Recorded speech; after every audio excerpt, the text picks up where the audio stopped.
In Bryant Park, I found my son sitting on a bench with my grandson and 3 suitcases, everything he owned. I asked him, "Why aren't you at the office?" He looked down. I was fired. My father-in-law said our blood doesn't belong with people like them. I smiled, not with joy, but with something colder. Get in the car. And tonight, that man was about to learn who really owned the board he thought he controlled. Welcome to our channel. If this story resonates with you, don't forget to like, subscribe, and turn on notifications for more powerful narratives. We're curious. Where are you watching from? Share your location in the comments. Note, this tale combines fictional elements with real-world themes for dramatic effect and learning. Names and settings may be imagined, but the lessons about loyalty, strategy, and family are drawn from genuine human experience. On a Thursday afternoon in October, I found my son sitting on a park bench with everything he owned in 3 suitcases. Bryant Park, 2:30. Nathan hunched on a bench, shoulders curved inward, 3 suitcases beside him, and Mason, my 4-year-old grandson, kicking fallen leaves in light-up sneakers. I pulled over fast. Nathan didn't look up until my shadow fell across him. His eyes were red from exhaustion and something deeper, defeat. "Dad?" Mason ran over and grabbed my hand. "Grandpa, can you fix this?" I looked at my son. "Why aren't you at the office?" Nathan's jaw tightened. "Fired this morning. Charles said our blood doesn't belong with theirs." The words hung in the cold air. 3 years of Sunday dinners. 3 years watching Charles Pennington explain the difference between old money and new, between people who belonged and people who didn't. I'd cataloged every insult. This was a line crossed. "Get in the car." "I don't have anywhere to go. Victoria changed the locks. Put my things outside while I was being fired." His voice cracked. Said her father made the right call. Mason tugged my sleeve.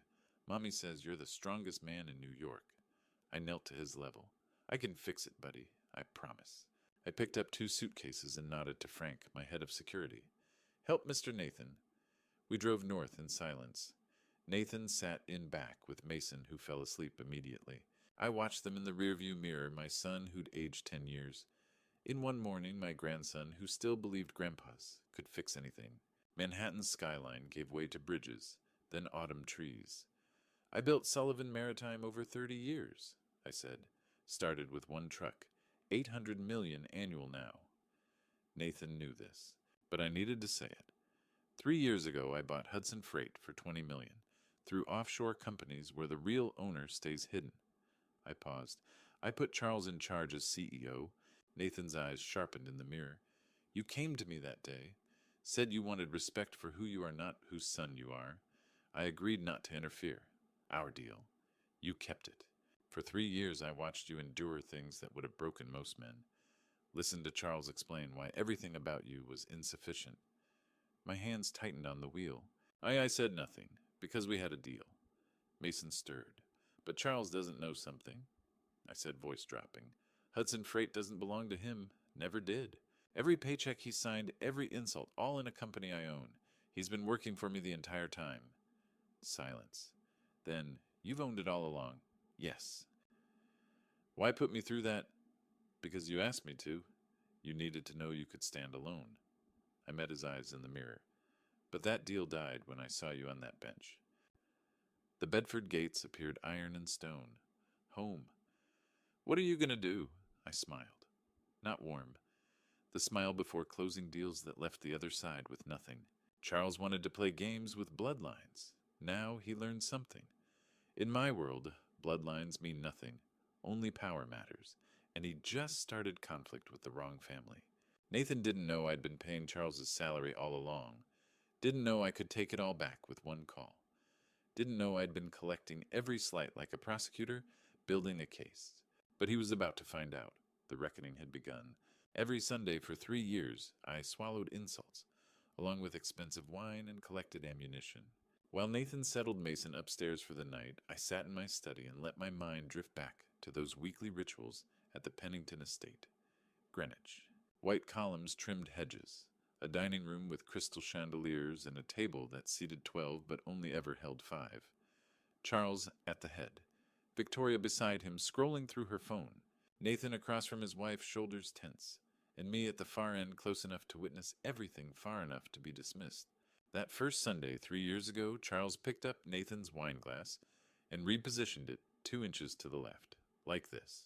His voice carried that tone rich men use when pretending to be helpful. You hold vintage Bordeaux with respect. The stem, Nathan, never the bowl. Details expose breeding or the lack of it. Nathan's face flushed. Yes, sir.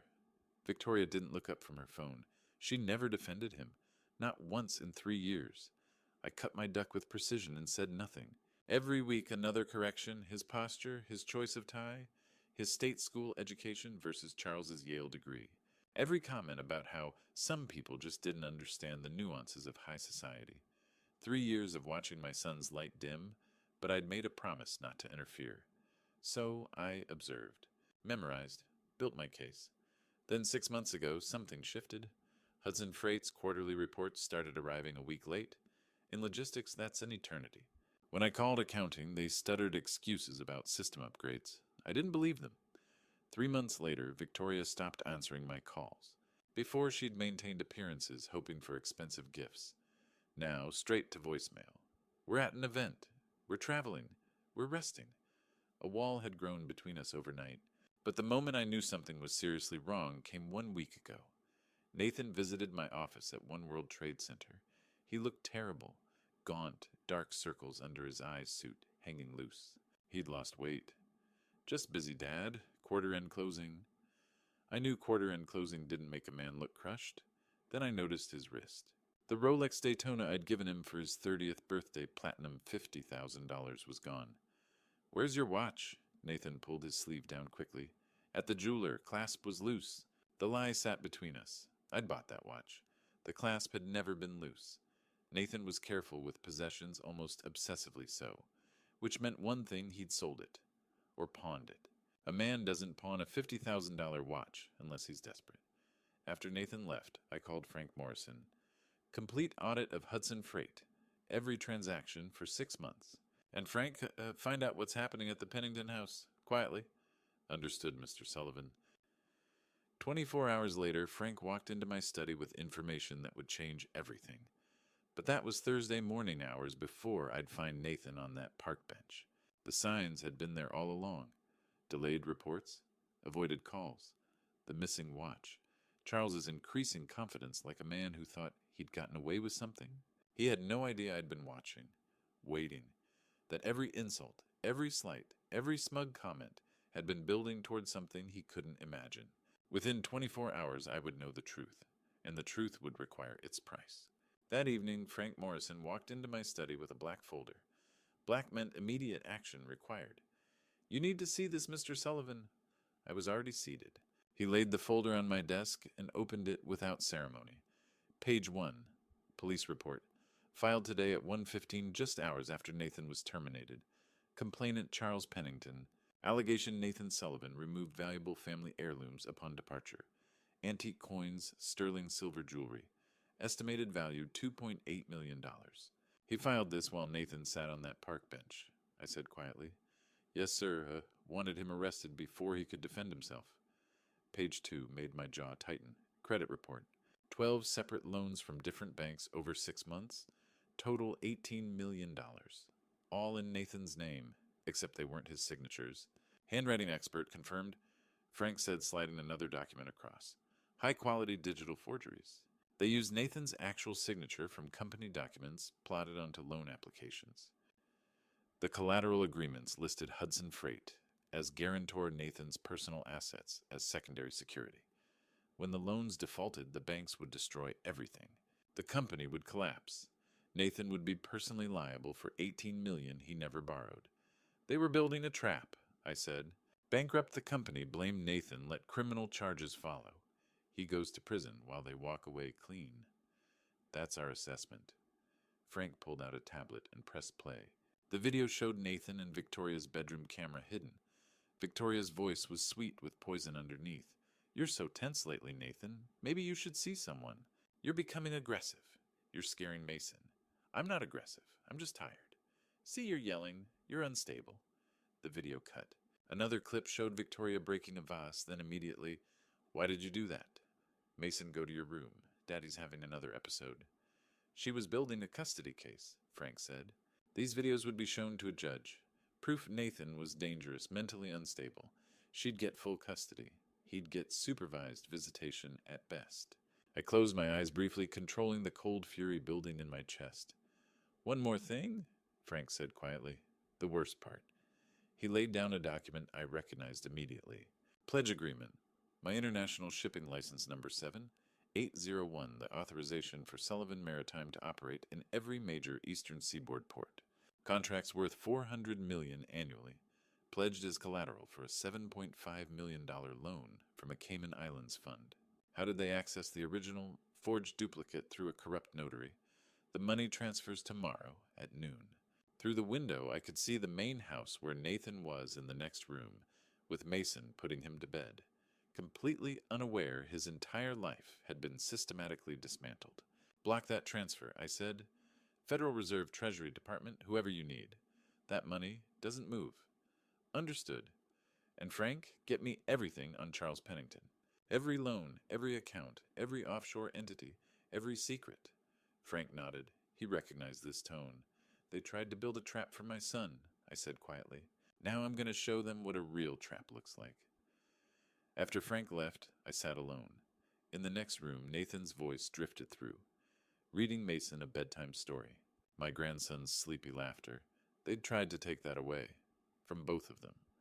Charles and Victoria Pennington had made a critical miscalculation. They thought I was just a wealthy old man who'd sit quietly while they destroyed my family. They were about to learn the difference between having money and having power. The defense was over. Now came the reckoning. Predators hunt at night, so do I. But I hunt with balance sheets and wire transfers weapons far deadlier than claws. At 8 o'clock Thursday evening, I stood in the shadows of Christie's Rockefeller Center showroom, surrounded by gilded frames and ancient sculptures worth more than most people earned in a lifetime. Charles Pennington moved through the crowd like a man who owned the room. He didn't. I did, or at least I owned the company that paid his salary. He stopped near a Basquiat sketch, checking his phone twice. Nervous. A man approached. Mid-40s leather jacket, over designer jeans, gold Rolex catching the light. This had to be Tony Russo, a name Frank had flagged months ago in connection with container theft and off-the-books shipping deals along the eastern seaboard. Frank's voice crackled softly in my earpiece. Target confirmed. Anthony Russo. 2 priors for cargo theft, 1 sealed, currently under federal watch.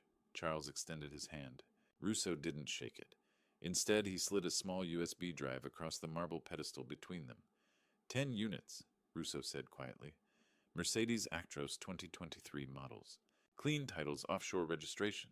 $85,000 each. I felt my jaw tighten. $85,000 per truck, 30% of market value. 10 trucks meant $850,000, moving under the table using Hudson Freight's licenses and infrastructure.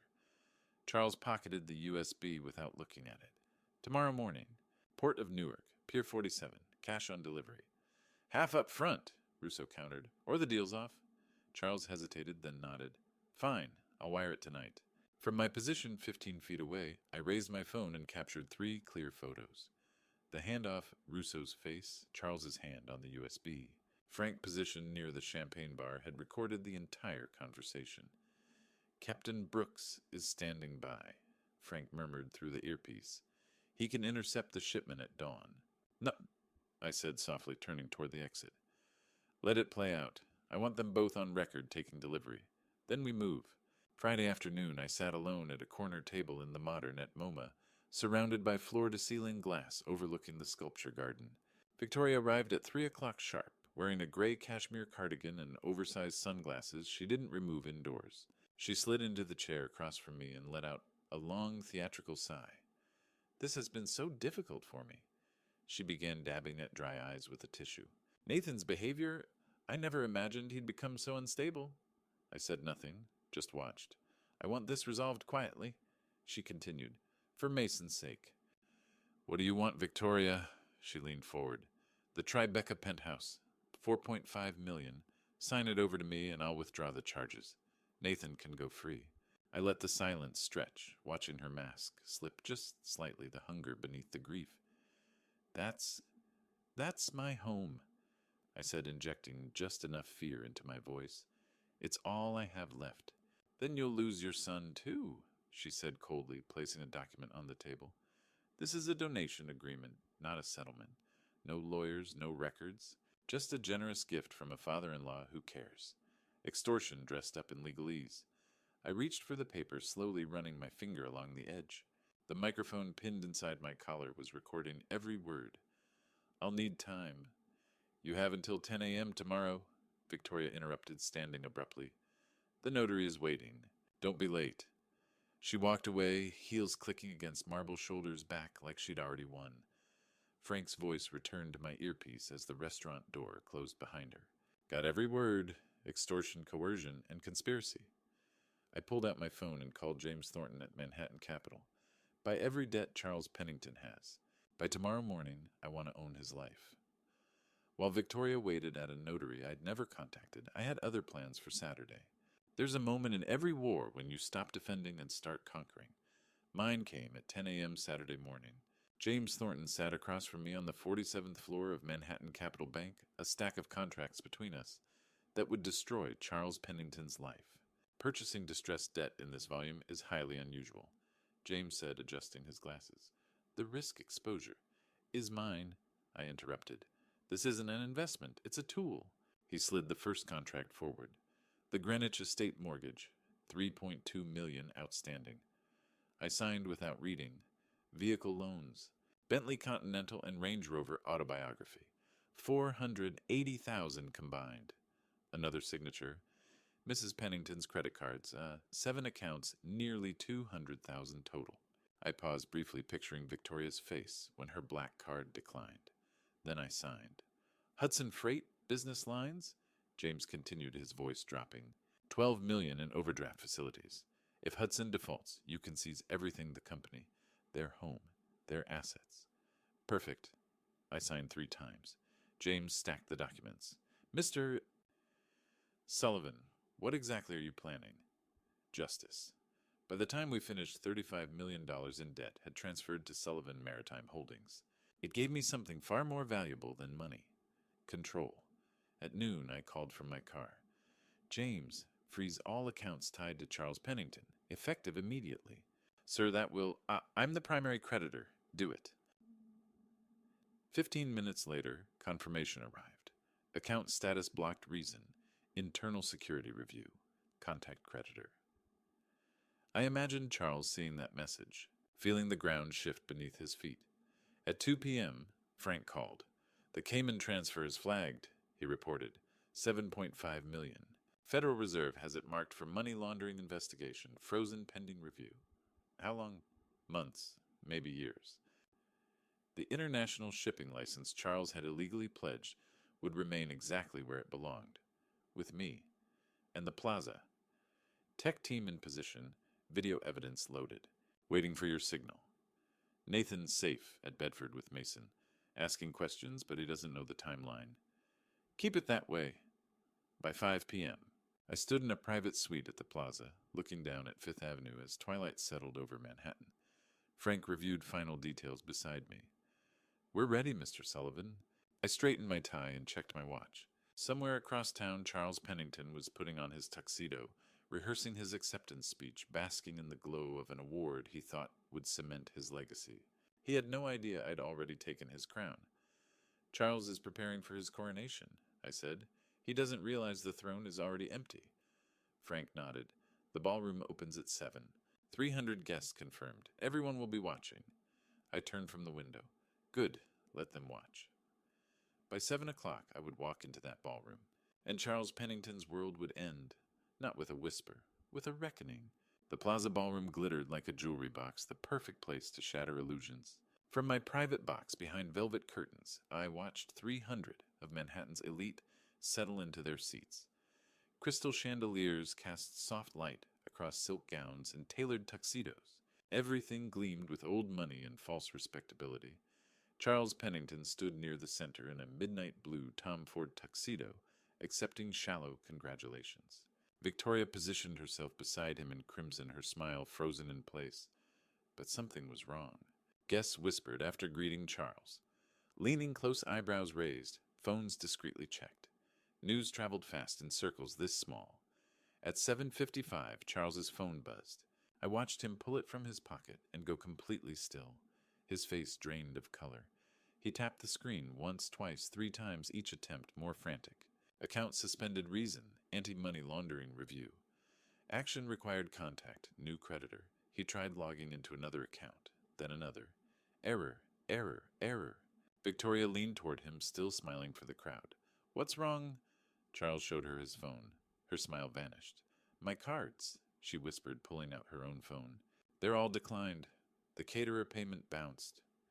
Charles scanned the room, searching for allies. Eyes that had welcomed him for decades suddenly found urgent reasons to look elsewhere. One by one, his network dissolved. He straightened his bow tie, forced his shoulders back, adopted the expression of a man in control. But his hands trembled. At exactly 8 o'clock, the lights dimmed. The master of ceremonies took the stage with a practiced smile. Ladies and gentlemen, it is my great honor to present this year's Entrepreneur of the Year award to Mr. Charles Pennington. Applause rippled through the ballroom, polite, scattered, notably brief. Charles walked toward the stage, each step heavier than the last. The spotlight followed him, harsh and unforgiving. Sweat gleamed on his forehead. He grasped the microphone, opened his mouth to speak, and the giant LED screen behind him blazed to life. Instead of the Hudson Freight logo, audio crackled through the speakers. Victoria's voice crystal clear. The old fool fell for it. The penthouse is ours. Charles spun toward the screen, his face contorting in horror. His own voice, recorded 3 days earlier. What about Nathan? Victoria's cold laugh. Let him rot in prison. He needs to learn his place. The ballroom erupted in gasps. 300 people leaned forward, phones rising to capture what came next. The screen shifted. Documents appeared, bank records, forged on signatures, offshore transfers. Each stamped with bold red letters, forgery, extortion, fraud. Charles stood frozen at the podium, mouth opening and closing soundlessly, his carefully constructed empire collapsing in real time. And from my place behind the curtain, I stepped forward into the light. There's a particular silence when 300 people realize they've witnessed a performance of lies. That silence is justice. The LED screen continued its revelations. Text messages between my son's father-in-law and his daughter, forged bank reports, wire transfer orders to offshore accounts. Each document stamped in blood-red letters. Forgery, extortion, fraud. He gripped the podium, knuckles white. This is lies, fabricated security, remove this. The security guards didn't move. They worked for the plaza. And the plaza's contract had been purchased by Sullivan Maritime 3 hours ago. A spotlight swung toward my private box. I stepped forward and descended the stairs. 300 faces turned. My footsteps echoed in the silence. Good evening. I walked onto the stage and stood beside him. Up close, I could see the panic in his eyes, the sweat soaking through his collar. He turned to the audience desperately. I am a man of standing. This commoner envies the class we represent. No one spoke. No one moved to his defense. I addressed the room calmly. This commoner built the houses you sleep in, shipped the goods that made your fortunes, and yes, paid for that tuxedo he's wearing. I placed 3 folders on the podium. Folder 1. Liquidation notice. Hudson Freight belongs to me. It always has. I purchased it through an offshore holding 3 years ago. He's been my employee, drawing a salary I provided while he tormented my son. His mouth opened, but no sound came. Folder 2. Lease termination. The land beneath his estate. Also mine. Stealing from your landlord is remarkably unwise. His legs buckled slightly. Folder 3. The district attorney now has copies of every forged signature, every fraudulent loan, every illegal wire transfer. You wanted to put my son in prison on false charges. I leaned closer. Welcome to your own cage. He collapsed, not dramatically, just a slow, defeated sink to his knees, then onto the stage floor. His midnight blue tuxedo crumpled beneath him. His daughter screamed. She launched herself from the front row, hands extended like claws. Frank Morrison intercepted her midway up the stairs, catching her wrists. Let me go, Daddy. Do something. Her father didn't move, didn't even look up. Frank produced an envelope. Eviction notice. Police are at the estate now. You have 2 hours to collect personal items. All jewelry and valuables have been sealed as evidence. Her screams dissolved into sobbing. I turned to address the ballroom one final time. Check your pockets when you're around people like this. You never know what might go missing. My son waited at the entrance. Mason's with the nanny at Bedford, he said softly. We walked out together while behind us security guards lifted the broken man from the floor, and his daughter swung her designer purse uselessly at Frank's shoulder. Outside October, air hit my face. NYPD detectives were waiting in the lobby, federal warrants in hand. They arrested him immediately, 5 charges. His daughter faced different consequences: civil conspiracy, extortion. No handcuffs for her that night, but consequences nonetheless. I didn't feel triumph. I felt exhausted relief. The predators were caged. Now came the healing. If you've stayed with me through this journey, through the humiliation, the strategy, and tonight's reckoning, leave a comment below. Tell me, would you have done the same to protect your family? I need to know I'm not alone in this. And a word of caution: what comes next, the aftermath. The consequences they faced, some details have been dramatized for this telling. Not everything unfolded exactly as I've described. If you prefer to remember tonight's justice as the ending, you're free to stop here. But if you want to know what happened to Charles, to Victoria, and how my son rebuilt his life, stay with me just a little longer. 2 weeks can feel like 2 years when your world collapses. Every minute for them was eternity. He was processed that night. Federal agents took him directly from the plaza to detention. 5 charges: forgery, embezzlement, fraud, identity, theft, criminal conspiracy. Each count carried years. Now he sat in a 6-by-8 cell awaiting trial, staring at concrete walls. His lawyers abandoned him the moment his accounts froze. No money meant no defense. The man who'd once commanded boardrooms and country clubs now commanded nothing but a metal toilet and a narrow window. The orange jumpsuit hung loose on his frame. He'd lost 15 pounds in 2 weeks. The Tom Ford tuxedo was gone, seized as evidence. He spent hours staring through reinforced glass at a slice of gray sky, replaying the plaza ballroom, the screen, the gasps, the collapse of everything he'd built on lies. The name that once opened doors was now whispered like a disease. She wasn't arrested that night. Her crimes were primarily civil conspiracy, extortion attempts. Serious? Yes, but not the federal charges her father faced. The district attorney offered a deal: cooperate against him, forfeit all assets except 5 years probation. She took it. She had no choice. Now she lived in a 400-square-foot studio in Queens, the first place she'd ever rented herself. At 32, she was learning to do laundry for the first time, to cook her own meals, to count change at a bodega, while strangers sighed impatiently behind her. Her last Hermes bag was listed on eBay: authentic, excellent condition, must sell. The rent was due in 5 days. She'd called her father twice from a borrowed phone. Both calls went to voicemail. He couldn't help her from a cell. He couldn't even help himself. Karma arrived in its purest form. My son returned to Hudson Freight as CEO, the position that should have been his all along. $120 million in contracts, 43 employees, 5 major ports. His first week back, he fired the purchasing manager who'd taken bribes. No hesitation. Pack your desk. Security will escort you out. The soft man who'd apologized for existing was gone. In his place stood someone forged in fire, tempered by betrayal, hardened into steel. He balanced CEO duties with being a full-time father to Mason, morning preschool drop-offs, evening bedtime stories, weekend soccer in Riverside Park. I watched him meet with suppliers, firm but fair, demanding excellence without cruelty. Employees who'd once mocked him now avoided his eyes. "Is there a problem?" he asked one directly. "No, sir," the man stammered. I stood in the observation room, watching my son command respect he'd earned through survival. Frank appeared beside me. "He's ready, sir. More than ready." "I know." I turned from the window. "There's one more place I need to go. Back to where it all began. The park bench in Manhattan, where everything had changed. I needed to sit there again, not as a warrior, but as a grandfather. The same bench.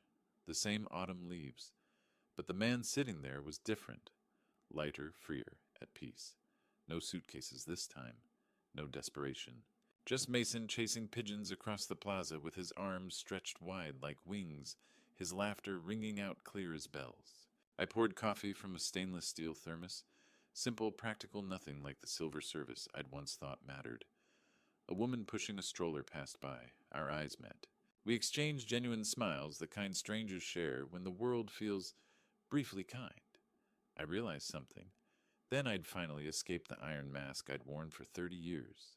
The mask of the empire builder, the strategist, the man who turned shipping routes into fortunes and never let anyone see him bleed. It was gone now, and I could breathe. I hadn't just saved my son. I'd given him something more valuable than Sullivan Maritime, more lasting than any balance sheet. A legacy of dignity. The kind that must be protected every single day in every decision, in how you treat people when no one's watching. Charles Pennington had believed lineage mattered most. Breeding, bloodlines, the right last name on the right documents. He was wrong. Character matters, loyalty, love. The things you can't inherit, only earn. 30 years I'd spent building Sullivan Maritime into an $800 million operation. 43 vessels, 5 major ports, contracts spanning 3 continents. It took only 2 weeks to build something more valuable. A complete family. A memory surfaced, unbidden Nathan at 7 years old, standing in the doorway of my study in his Little League uniform. "Dad, will you come to my game I'm pitching?" I glanced up from a contract negotiation, barely registering his face. "Not today, son. Maybe next time." There had been so many next times, and I'd missed everyone. I couldn't get those years back, but I could fix the mistake going forward one generation at a time. "Grandpa?" Mason came running, his face flushed and happy, clutching a rubber ball he'd found near the fountain. "Watch this." He wound up like a major league pitcher and threw. The ball sailed toward me in a wobbly arc. I caught it, cleanly feeling the satisfying smack against my palm. "Good throw, champ," I said, standing. "Want to practice more?" "Yes." His eyes lit up. "Dad said you'd teach me baseball." I smiled. Really smiled, not the calculated expression I'd used in boardrooms. "Then let's practice." We spent the next 20 minutes throwing the ball back and forth. I showed him how to grip the seams, how to follow through, how to aim for the center of my chest. He missed more than he caught, but he laughed every time, and that mattered more than accuracy. Fixing mistakes, I thought, one generation at a time. The sunset painted Bryant Park in shades of orange and red. Office workers streamed past on their way to the subway. The city hummed with its usual evening energy. "Come on, Mason," I said, holding out my hand. "Let's go home. Your dad's waiting." His small fingers wrapped around mine, warm and trusting. We walked together across the plaza, past the fountain where tourists took photos, past the chess tables where old men plotted endgames. At the edge of the park, I looked back one last time at the bench where everything had changed, where my son had sat with 3 suitcases and a 4-year-old boy believing he'd lost everything, where I'd decided that some things family dignity love were worth going to war for, where it all began, where it all ended, and where finally healing could start. Looking back now, sitting on this same bench where it all began, I realized something important I need to share with you. Don't be like me. Don't wait 30 years to build an empire before you build a family. Don't let pride make you send your son into a den of wolves just to prove he can stand alone. I thought I was teaching Nathan strength. Instead, I almost lost him entirely. Grandpa stories like mine, the ones about revenge and corporate warfare, they make for compelling tales. But you know what? The best grandpa stories aren't about boardroom battles. They're about teaching a 4-year-old how to throw a baseball, about being there for bedtime, about answering when a small voice asks, "Grandpa, can you fix this?" Real grandpa stories are written in presence, not in power. God gave me 3 chances I didn't deserve. First, he preserved my son when I failed to protect him. Second, he gave me the resources to fight back when others had none. Third, he granted me, Mason, a living reminder that legacy isn't measured in revenue but in relationships. The Bible says, "What does it profit a man to gain the whole world and lose his soul?" I gained Sullivan Maritime $800 million in annual revenue, but I nearly lost what mattered most. Family stories shouldn't be about courtroom victories and financial takedowns. The family stories worth passing down are about showing up, choosing your child's baseball game over another contract negotiation, holding your grandson's hand instead of another meeting. These are the family stories that actually matter, the ones that echo through generations, not because of their drama, but because of their truth. If you're facing betrayal like I did, whether from in-laws, business partners, or people you trusted, remember this: justice matters, dignity matters. But don't let the fight consume you so completely that you forget what you're fighting for. God didn't put us on this earth to destroy our enemies. He put us here to love our families, to stand for what's right, and to pass down something better than wealth to the next generation. The best revenge isn't destruction, it's living well, loving deeply, and finally, coming home. Mason's waiting for me now. We have baseball to practice. Thank you for listening to an old man's story. Final note. This content contains dramatized storytelling elements for educational purposes. Some details are fictionalized, but the core lessons about recognizing financial and emotional abuse are real. If this style doesn't resonate with you, that's okay. Please seek content that better suits your needs.